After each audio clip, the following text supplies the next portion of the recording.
so to the exit, I noticed this all-white sedan coming flying up on our rear, flashing their light bands and have a few wines, so we're a bit on the tipsy side. We get back to the hotel, and the bar is still open, so we decided to have a nightcap. While we're having a drink in the bar, Jeremy emerges from a back room and spots us and makes a couple of jokes. He then proceeds to watch a video on his phone at full volume of a woman screaming at the top of her lungs as if her life was being ended. This screaming was blood-curdling and made me and my mum unsettled, and also another couple in the bar looked a little concerned as well. The video lasted 3 to 4 minutes before Jeremy laughed and went into the back. When we start making our way, my mum had taken her shoes off after they had become painful from all the dancing in earlier. Jeremy emerges from the back room and puts his arms around my mum and says, "Oh, let me help you to your room, honey. You must be wasted after all that drinking." My mum isn't actually drunk and insists that she's fine, but Jeremy persists and basically follows us to our room and proceeds to come in. But I bid him good night and close the door in his face before locking it. Next morning, we are up early and make our way down for breakfast. The young girl working takes our breakfast orders, only for Jeremy to bring them out, insisting the eggs are cooked to perfection, although he claimed he never worked weekends. Me and my mum are weirded out by Jeremy at this point and checked out of the hotel straight after breakfast. Jeremy sees us and says these exact words, "I'll be seeing you soon, Christy." Anyway, at the time it doesn't strike us as unusual, and my mum drives us to my new home and helps me unpack. Once I'm all ready, she leaves in the early afternoon, as she had to work that evening at our local bar. The rest of the day goes without much going on, but that night I'm out drinking with my housemates, and I get a call from my mum saying Jeremy had just come to the bar where she works. This is no coincidence, as when we're having our nightcap, Jeremy would have heard us talking about the bar where my mum works, and he also had our address, which needed to be provided at the hotel for whatever reason. He also said to my mum, when she was pouring his pint, that she should go round to his friend's house after her shift, which was just around the corner. This call really scared the crap out of me. A half hour later, Mum called me and said that Jeremy had left the bar after she rejected his offer to go to his friend's house later, but Jeremy had said he'd be back for her. This was really worrying, and I told her to make sure that a customer was always with her when she was locking up on her own that evening. After this, I felt sick and didn't join friends in going to the clubs. In the meantime, I called my dad, who no longer speaks to my mum. They're not on bad terms, they just chose not to keep in touch with each other after they split a few years ago. My dad is a club bouncer, but he wasn't on duty that night, and I called him and begged him to drive down there and make sure everything was okay. My dad clearly knew by my shaky voice that I was panicked, scared and helpless. 1 a.m. rolled around and I didn't get a response from either my mum or my dad's phone. I was worried sick and hoped that Jeremy hadn't been waiting around the corner and done something to my mum while she was locking up. At 1:30, my mum finally ran me in hysterics. As she had been locking up, Jeremy had pulled up in his car with 3 other men and shouted at her to get into the car for a ride. My mum declined his advances, and he got out the car and approached her and told her that he won't tell her again. He said she had been flirting and teasing him ever since she checked in last night. She told Jeremy that was nonsense, and she wasn't at all into him. As Jeremy approached her, she could smell heavy liquor. As Jeremy went to grab her, my dad pulls up behind the car and beeps his horn. This caused Jeremy to go back into the car, climb back in, and tell my mum that he knows where she lives, and he'll be waiting. The car screeches off. My dad gets out of his car and tells her that I had told him to check on her. Scared to go home, she asks my dad to drop her off at my grandmother's, as she doesn't want to be alone. After that night, we never saw Jeremy again, but my mum did make a report to the police about him, and gave them a full account of what happened, but hasn't heard back from them. I'm just relieved my dad turned up to the pub when he did, as it would have been very easy for Jeremy to get my mum into that car, as she's only 5'2" and weighs roughly 120 pounds. I just hope that scumbag got what was coming to him and is behind bars. My mum, as you can imagine, has been pretty affected by this, and is only now comfortable being alone in her own home. So, Jeremy, let's not meet. Family celebration plan. No lie, all give of me their it again. sons and daughters, along with their spouses and children, were there. Around 1 a.m., son woke up, cried and asked for his parents. Since it was a full house, everyone gathered around him. He said that angels had visited him in a dream and told that they would revisit at 4 a.m., then he would die. They all dismissed it as a bad dream. His eldest brother suggested they could go to the ER and get him examined in order to ease his anxiety. They drove out to a nearby hospital, and the rest of the family followed them. Doctor smiled at his story, examined him thoroughly, ran EKG and a few tests. Then he got a pat on the back and was given the all-okay verdict. He asked to be retained there until 4 a.m. Doctors said, "Okay, you can stay here till 4 a.m. if that makes you feel better, but right afterwards you'll have to leave." He was sitting there and talking when all of a sudden he passed away. Cardiac arrest. The time, 4 a.m.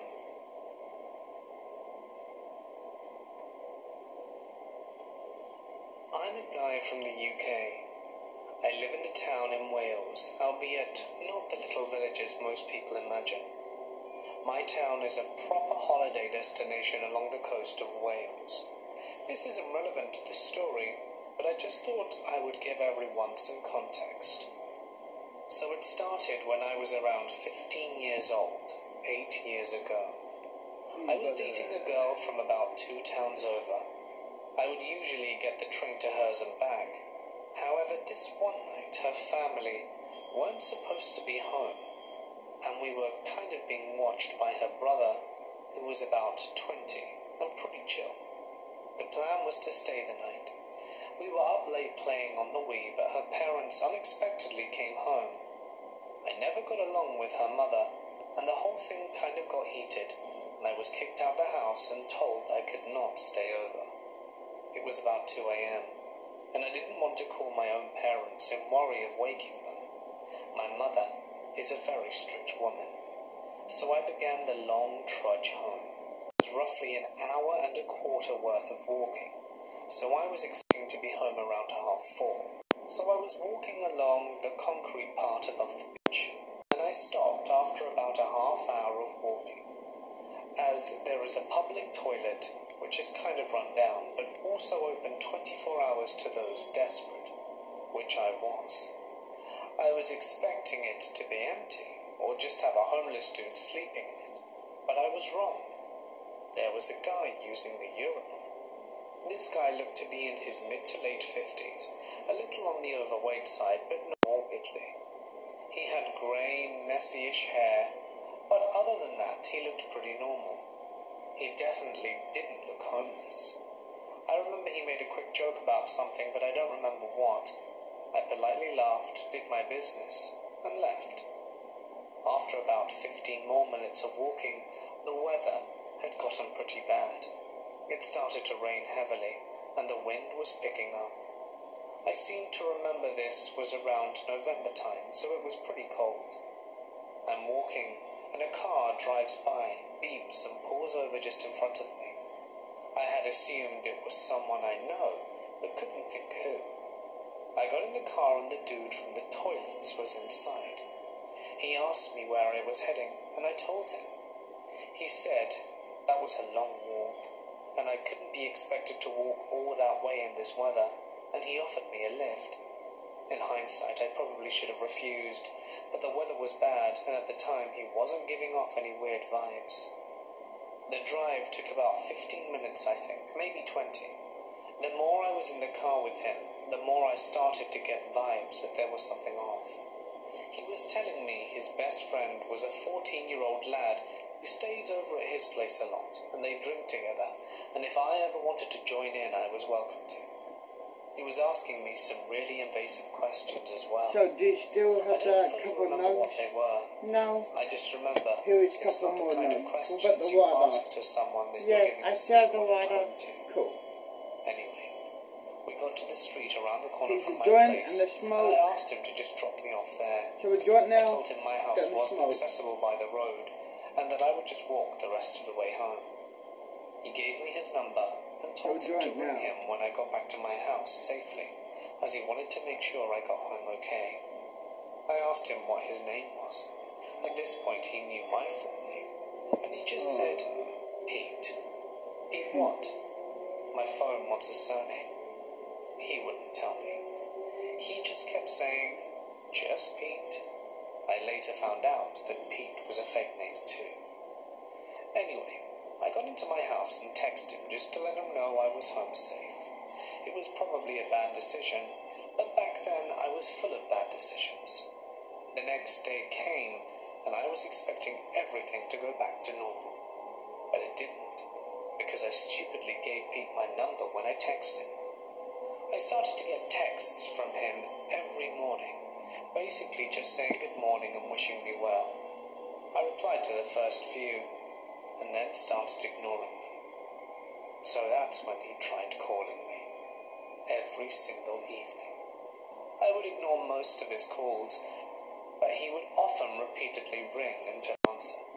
He was sending me these texts, he asked for some drinks, and he kept telling me he'd just gotten himself a pool table and wanted me to come and play with him. He told me a story of a friend he played pool with, the 14-year-old one I was talking about, and accidentally let slip the guy called him John. I collared him on this and said, I thought your name was Pete. Oh no, my friend's name is John. You just said your friend called you John, and you told me your friend was called Tom. Oh, well, some people call me John. It's like a nickname. He hesitated saying this too, and it clicked in my mind that he was lying to me. I kept refusing, but he kept asking. After a while, my mum wanted to know who this dude who kept texting me was. I told her, and she rang him herself from her phone and told him that if he carried on texting and ringing me, she would be calling the police. I didn't get any more texts from him after that and there. I had a routine, you see, and he knew it. I always walked my dog at 4:30 every afternoon and played with her for 40 minutes on the field at the end of my street, just near where he had dropped me off. I had started to notice his car pulling up there within 5 minutes of me getting there with my dog. He had tinted windows, but I would always notice the car lights were on and left on, and the engine was always running. I recognized his car and would occasionally notice the car door open and a large flash from that direction, as if someone were taking pictures. I started changing the time I walked my dog, but he would eventually figure it out and start showing up either earlier or later to coincide with me walking her. This went on for months. I never mentioned it to anyone, but one day it just stopped. He stopped pulling up on the side of the field, and I never saw his car again. No text messages or phone calls, it just stopped.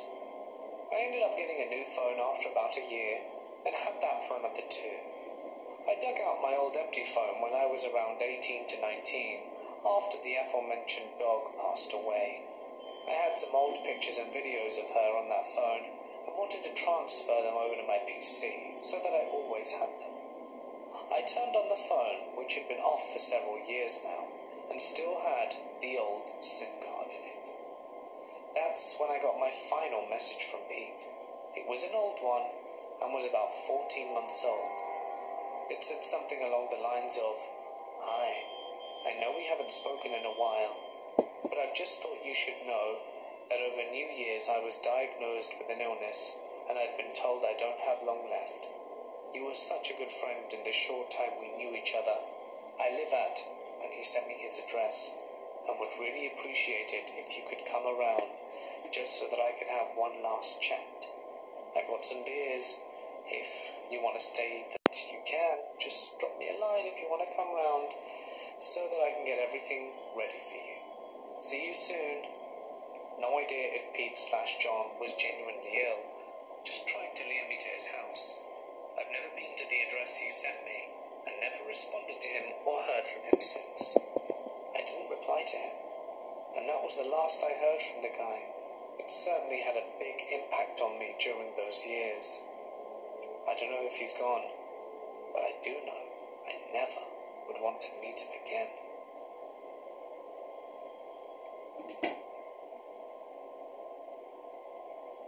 This happened to my childhood friend, Gene. He was the only son of an immigrant couple. They had him in later years, so he lived a completely sheltered life and had a complete lack of social skills and social development. They had no other family around, only friends, mostly other immigrants from the same country. Gene's father was very well off, but he lived like a miser. So Gene grew up thinking they were middle class, bordering on poor. When Gene was in his 30s, his father passed away from illness. Shortly after that, his mother was tragically struck by a vehicle and killed as she crossed a busy street. Gene was left all alone and in charge of a fortune and assets he was ill-prepared to handle. Out of nowhere, a relative from the old country appeared. She was young, attractive, and a lady, supposedly a distant cousin. Soon she was seen with Gene here and there, not too often, but often enough that people began to notice. 3 months later, Gene simply vanished. No one knew where he went, why he wasn't around, and now the cousin had control of the fortune. Another friend of the family got concerned and called the local police to report him as a missing person. The guy in charge told the friend to never inquire again about Gene, to better leave this matter alone. No one knows what happened to Gene, but several of us have several guesses.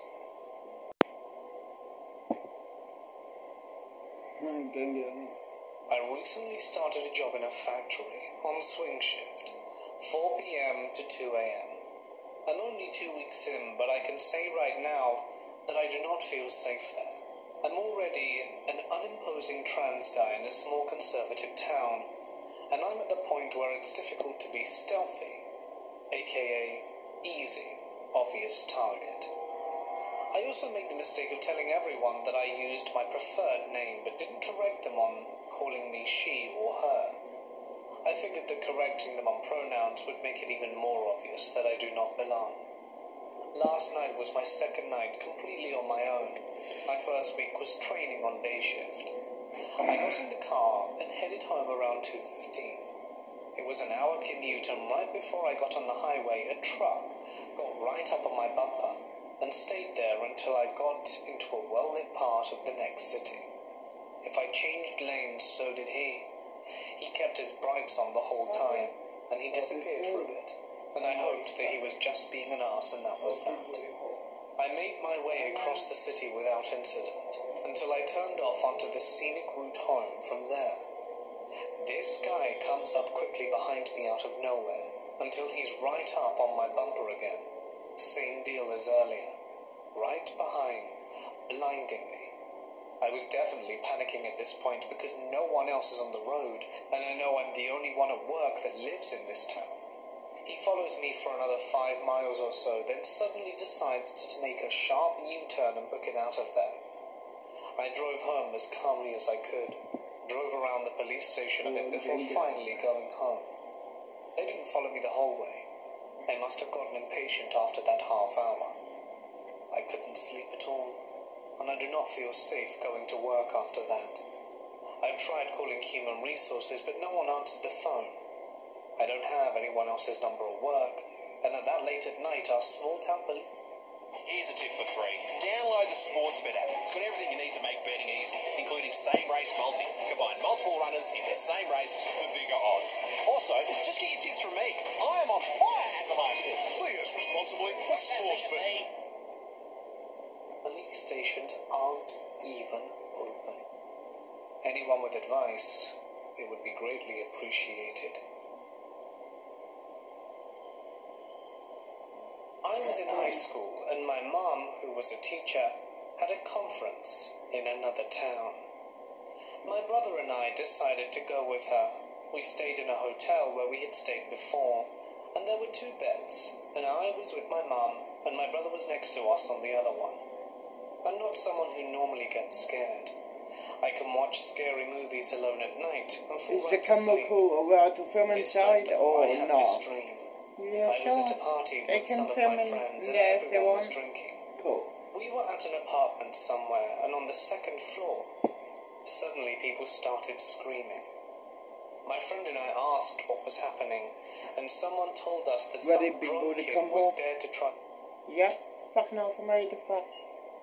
Cool.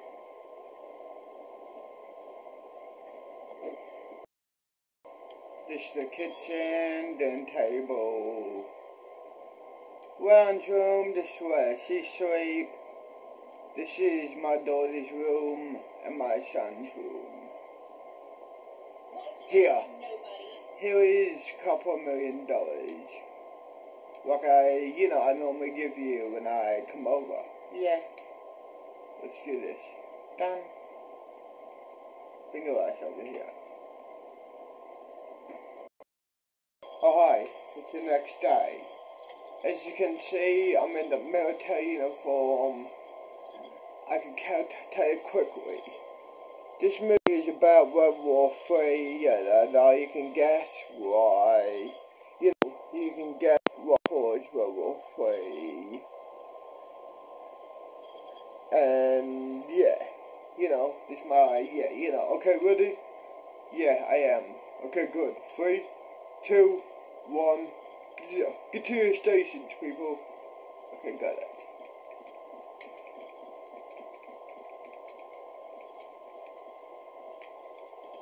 Shit.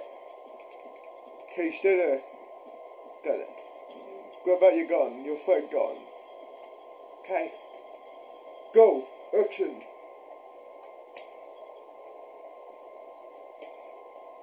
Well, one. Okay, let's go, team. You have to look out for Germans. I mean, Russia, we have to look out for,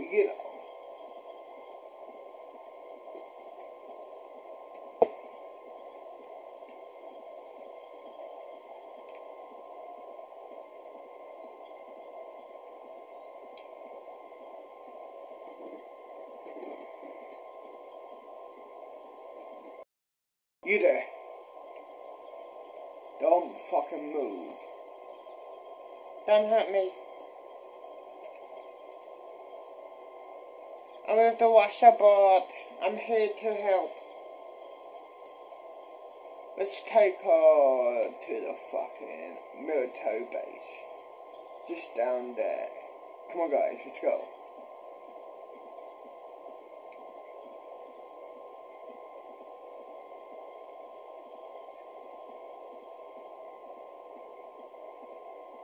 Actually, rest of you, go do your thing. I'm gonna take her to the military base. Okay, got it, Sergeant. Good. Come on.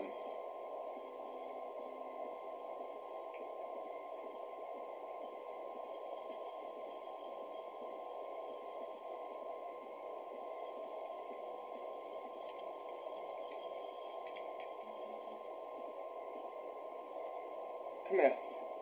Make sure no one's watching. Come up here.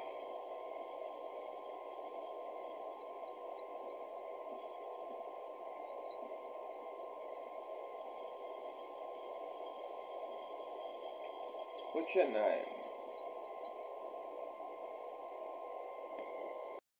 Samantha, sir. How old are you? 28. Okay. How about this? Well, fuck. Then I'll let you go. Okay. Cool. Come on, bring your ass up here.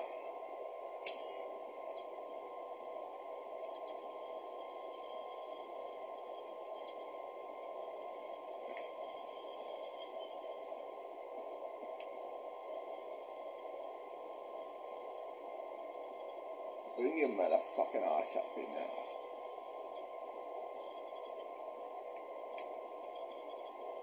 Go over to that tree. What? I should do it.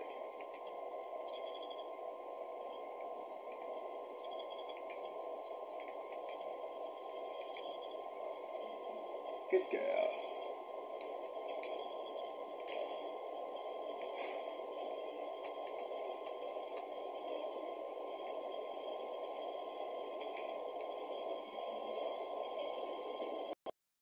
Okay, let's get back to the base now. Come on.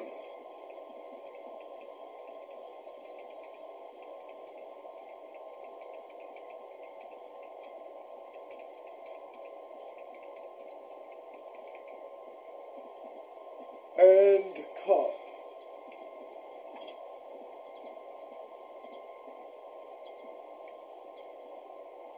Okay, that's a wrap. Cool.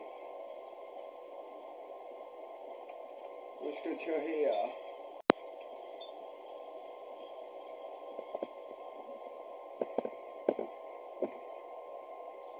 Press play with YouTube, yo. YouTube here.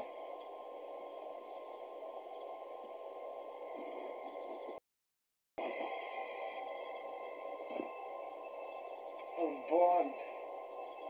Good evening all, and welcome. Tonight's video has been graciously sponsored by Skillshare.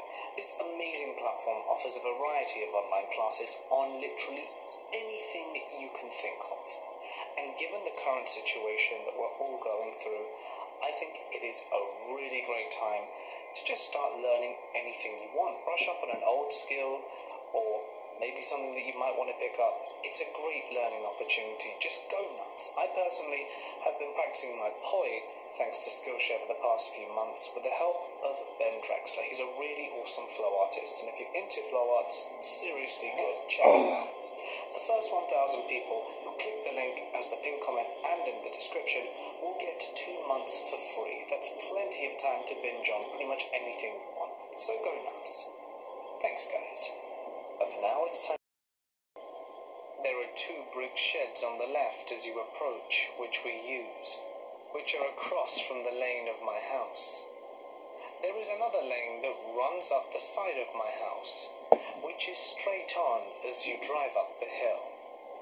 I have to park a few yards away from my house due to the limited space. So when I come home, I turn right to pass my house, drive down to the barn, and turn around and then drive back up to park besides the road, so that my car is easier to get out of the space again. It's also important to note that these roads are very rarely used by anyone who isn't a neighbour, due to the fact that I live on a private estate, and neither of these roads actually lead anywhere. Anyway, I was driving up the hill with my mum, sitting with the dog in the back, as he's a puppy, and we hadn't got a cage for my car yet.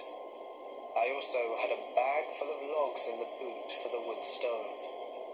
As we're coming up the hill, I see what I think is my stepdad, walking from one of the sheds across the lane, and to the house. When I see him, I mention to my mum that it might be better if she got out of the car right outside the house, with the dog, and ask my stepdad to take the logs out, so that I don't have to carry it all the way up the lane to the house. But then, as we get to the house, we realize 2 things. 1, my stepdad's car is not parked outside the house where it usually, nor is it parked anywhere else down the lane.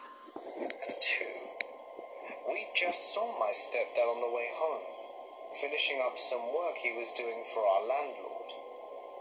So, who exactly was the person we just saw? As I'm driving down the lane to turn around and park as I usually do, I'm thinking about the person I saw, and am trying not to freak out. It was definitely a man. There was just something about his physique, tall and lanky, and the way he walked, kind of like a swagger, that just made it seem like it was a man and not a woman. He was wearing a black hoodie with the hood up, so I couldn't see his face, as well as a pair of camouflage trousers. This is not the kind of thing my stepdad would wear, not least because he actually doesn't even own any clothes like that. He's also not lanky and doesn't swagger, so it clearly could not have been him. Anyway, we get parked and walk up to the house with the dog and the wood, and then come to the door. The door is unlocked. At this point, my mother is getting very anxious, because even though she did not see the person, she's concerned, because she definitely locked the door behind her. She's borderline paranoid about locking the door, even though we live in the back and beyond. So I believe she locked the door. So she thinks that we might have been mistaken, and for whatever reason my stepdad got a lift home from work and unlocked the door himself. She opens the door and calls out his name, but there's no answer. She hears a bang coming from upstairs that sounded like something was falling off the bed. She tells me to use my key to lock the door, because now it seems someone is actually in the house. Okay. I locked the door. 3, 2, 1, get in that truck. Got that. 3, 2, 1, go. Action.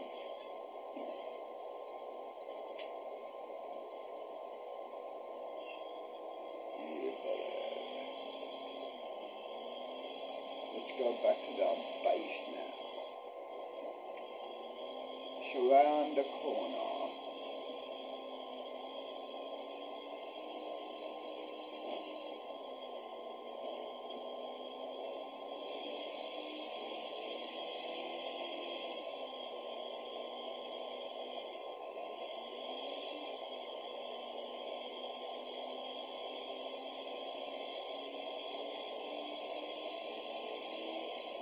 And cut.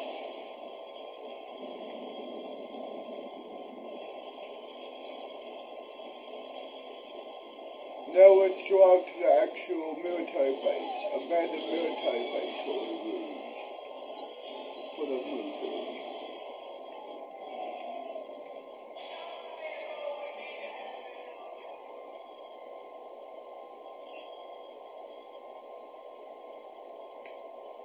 Get in.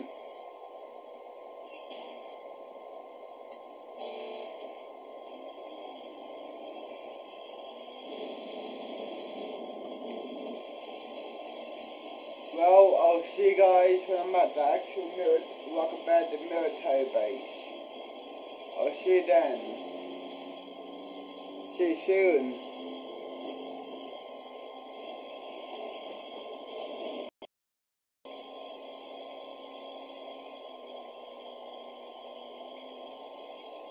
Okay, 3, 2, 1, action.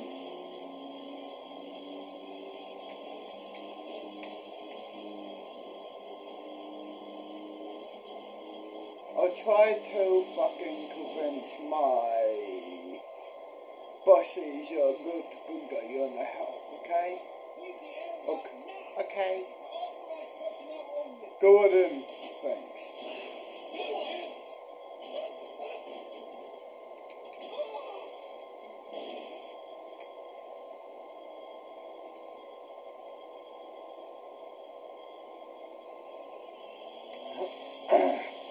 Thank you. You're welcome.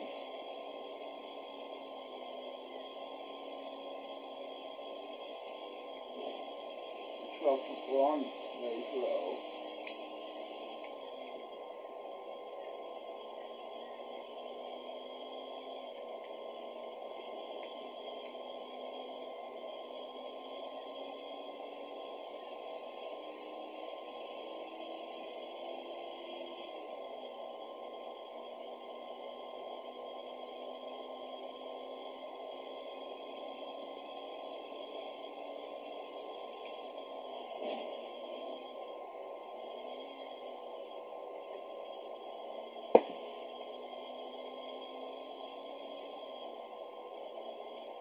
Oh shit, I went the wrong way. There we are. Castle here. Golden. Thanks. Puppies here.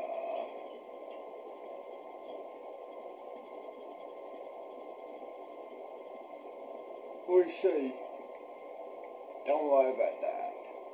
Got it. I go back to my post. Good.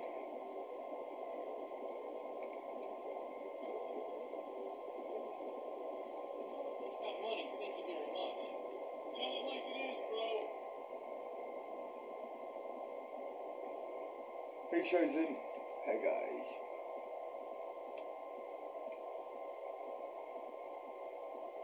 The lift is not working right now to take us on the stairs.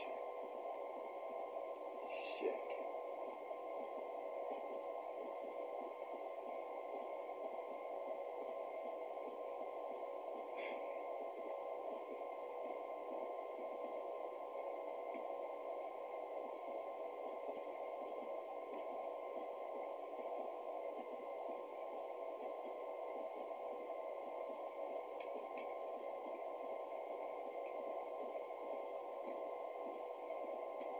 That door is locked.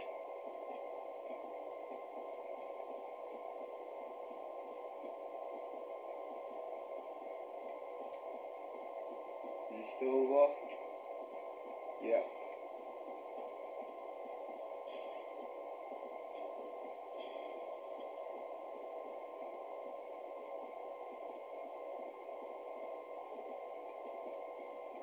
This door is also locked.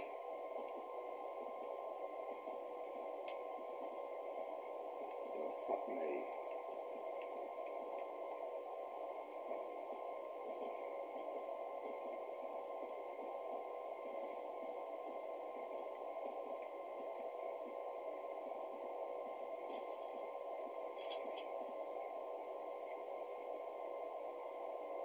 If you're looking for General, he's upstairs. Got it.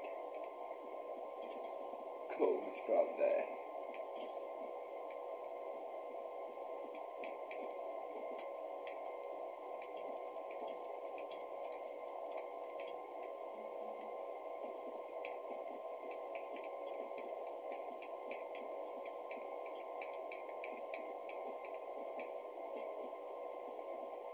Hey General, what's up? And who we see? She's one of the Russians. What did you bring the Russian here? She wanna help, basically.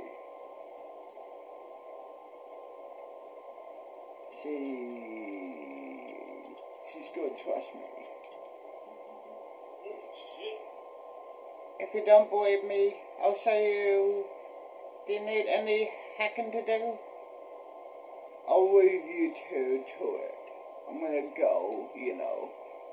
Have fun. Oh, I will. See ya. Yeah, I do.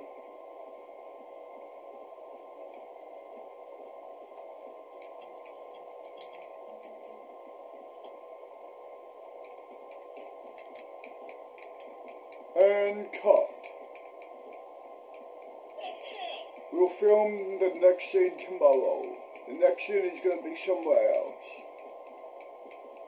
Okay, got it. Go back to your quarters.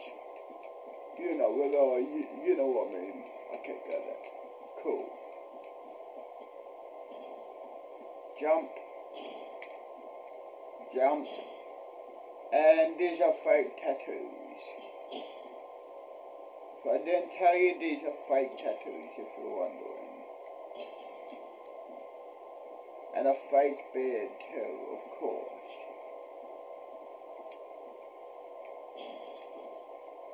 So I'm just 15. I don't think I'm allowed tattoos. And I'm not enough to grow a beard either. Adults grow a beard, well, teenagers, Shit, man. Yo, I'll see you guys from down there, I guess. See you then. Oh, here we are. Down the fucking stairs at the bottom, yo. Gang, gang, you heard.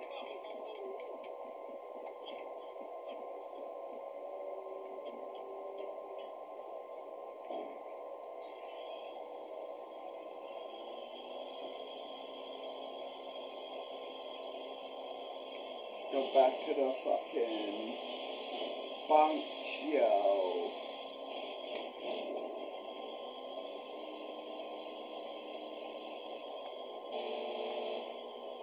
Fucking dickhead, which way is driving that thing? That tank?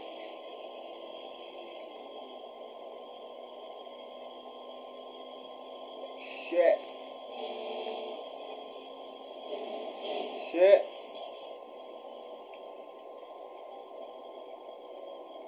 Here we are. At my bunk.